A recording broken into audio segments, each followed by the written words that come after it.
Hey everyone, here is the Robot Mowers Australia Kress app tutorial. We're going to go through the full app and explain all the features and just give you the full rundown on how you can set up your mower and make some changes to your app, including your schedules, cutting heights, mowing patterns, that sort of thing. So when you first open up your app, you're met with your home screen, which will give you your overall map, your mower or mowers, if you have more than one, and then your schedule, what the mower is scheduled to do today. Now in the top left hand corner here, there are three little horizontal bars. That's your menu. If you tap on that, that brings up your full menu. Pressing home brings you back to the home screen. If we go into there again, the next line down is My Maps. Now you can have multiple versions of your maps, so you may, depending on how we've set up your map, there may be multiple maps there. In this case there's only the one. We'll just go back to the menu and just explain everything before we go into it. So my pilots, the pilot is the GPS dome that's on the mower. Now that you don't need to do anything with, but you can rename it if you want. And my missions, well, your mission is the mower. So in this case, there is only one mower on the account. And you can see it's paired with, referring to the pilot that is attached to that mower. Each pilot is paired in the back end to the mower. So you can't take a pilot off one mower and just put it onto another without us doing some work in the background. Units of measure, this is going to be always metric here in Australia. Account, this is where you can find your account details, your login, etc.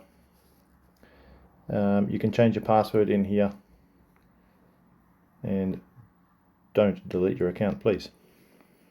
If we go back to home, now if we tap on the actual map,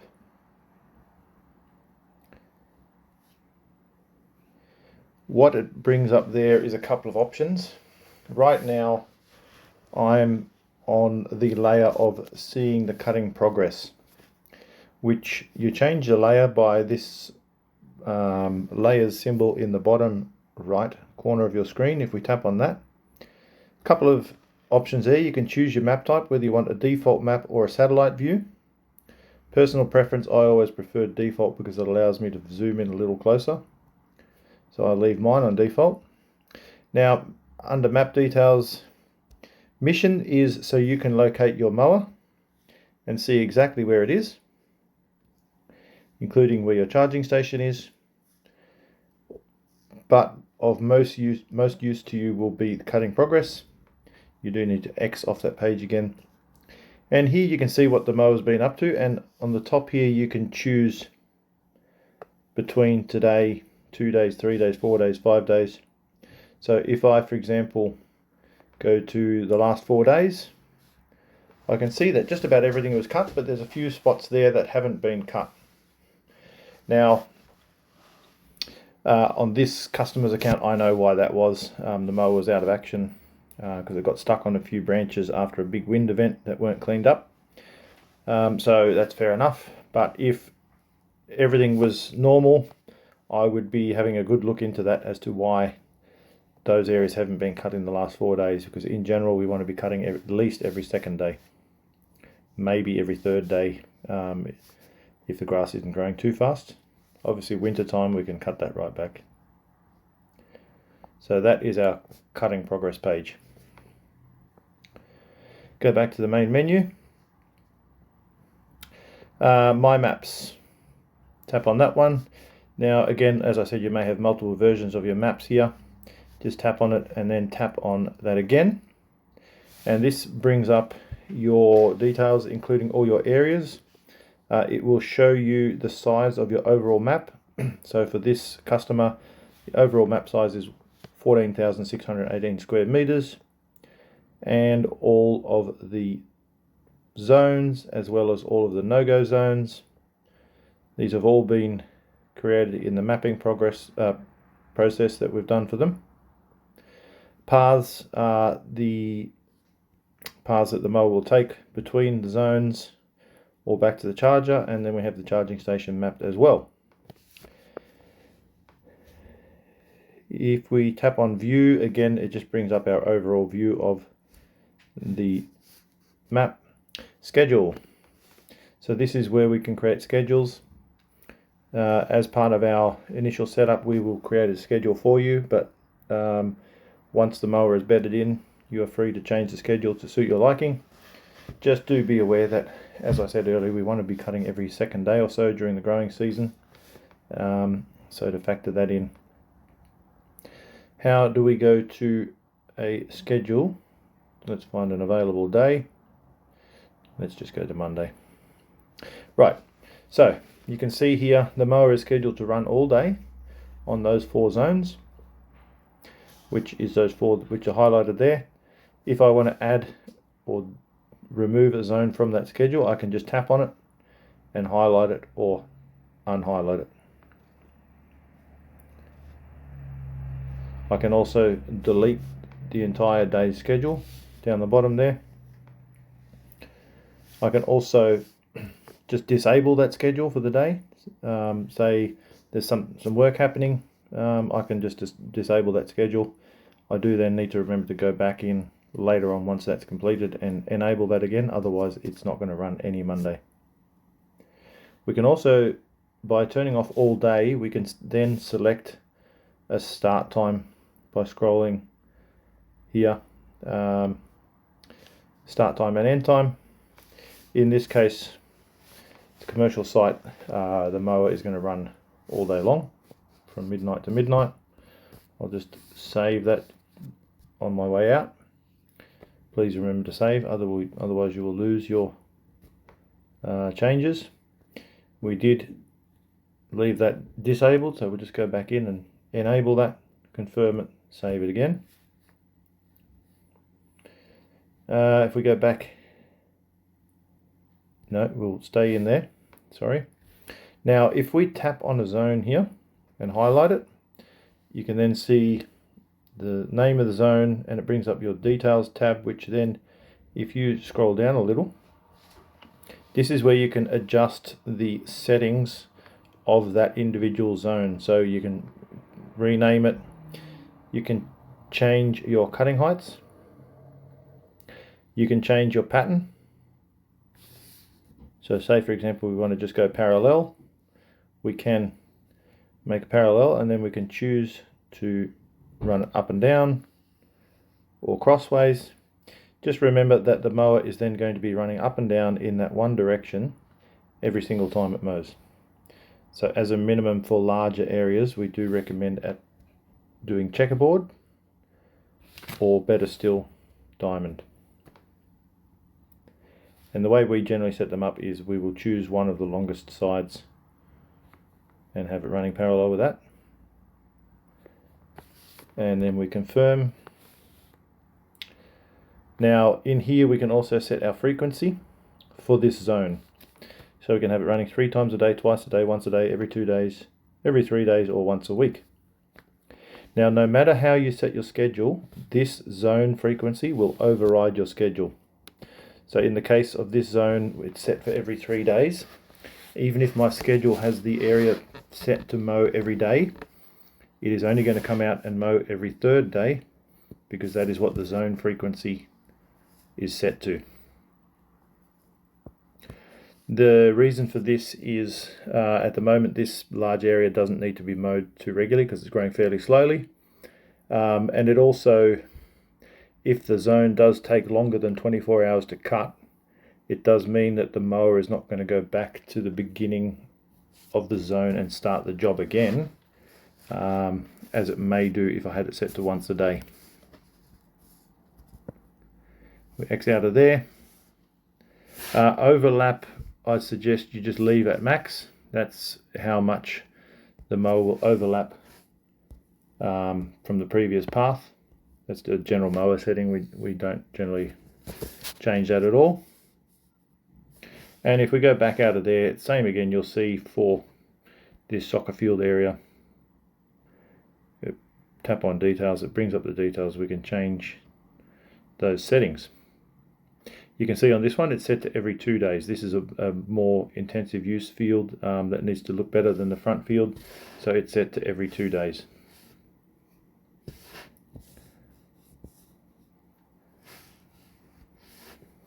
Just going all the way back out. If we now go into my missions, this is now going to the mower settings. So again, we can change the name. The mission part of the name is fixed, you can't delete that. That's just a Kress standard, but you can change everything after that. You can tap on firmware update and just check if you are on the latest version. That's something we do remotely on a regular basis. We check if there's been a new update that will push it out to your mower. It will generally do an update then when it's sitting on the charger, but you can always check that yourself. Device info will give you your serial number, your model number and your firmware version. Rain delay. Here you can choose if you want to override the rain sensor. In this case, this mower is set to keep mowing even though it's raining. If we did turn that off so that it will stop mowing when it detects rain in the rain sensor, you can then choose the delay of when you would like the mower to come back again, go back to work after that rain sensor has dried out. Now, depending on where your mower is located on the charger, like on the north side or the south side of your premises, the rain sensor, especially on the south side, can take a longer time to dry out than on the north side. So that's 3 hours, which is the default. From when the rain sensor dries out, that can be a lot longer than 3 hours from when it stopped raining. In this case, we'll go back to mow when raining. Secure lock. You can add secure lock functionality to your mower to force it to ask for a PIN code after a certain period. As you can see here, you can change that sensitivity. Let's set this one to 10 minutes. So after 10 minutes, the mower is then going to lock the screen and ask for a PIN code. And the same with shutdown protection. You can turn that on, and that is going to not allow anyone to just turn off the mower without you entering, or without them entering the PIN first. That can be useful if your mower is out in public areas, because it will allow you to keep tracking the mower if it does get stolen, so that someone can't turn it off and that you can't see where it is. Cutting height shift is only applicable if you've got a fairway kit lowering, to adjust the cutting height.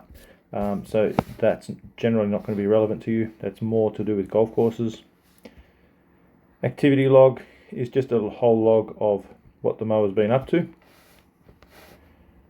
And time zone, etc. should be on your relevant time zone. I will just go back to the home screen. Now, the activity log you can also access by tapping on this missions. So it will bring up all the relevant activities: when it started mowing, when it went home, when it was charging, etc. You can also change that to view issues only, and that will bring up any issues that it had.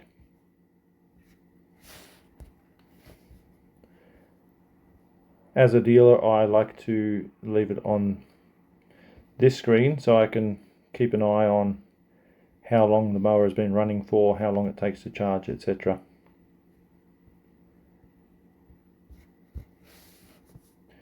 But yep, that's up to you. Now, the bottom of the screen here has 3 buttons, 2 of which are currently highlighted or enabled. The one on the left, which is a little triangle, looks like the play button on the old tape recorders, is a mow button. So if the mower is sitting on a charger or is paused, then that would be enabled and you could press that to send it out to mow. You can also, or in this case, I can press pause. So if I tap on that, it brings up that next screen, and I can tap pause, and you'll see the mower has paused, and I'm then able to either send it home or get it back to work. If I press the go button, it's then going to restart. Sorry, I need to select the zone, of course. And what I'm going to do in this case, I'm just going to press resume, so it will continue what it was doing. X out of there, and you'll see it's mowing again. From here, I can also press that home button and send it home back to the charger. Just be aware, if you do send it home, you are then cancelling that scheduled task for the rest of the day, so it's going to sit on the charger until the next scheduled start time. This mow function on the app is what you would use if you're going to manually send it out to an area. Say if you have an area that's not scheduled, you would use that mow function on the app to actually send that mower there to go and mow that area at the time of your choosing. I hope this was useful to you. If you have any questions, just reach out to us and we can answer any of your questions. Thanks very much.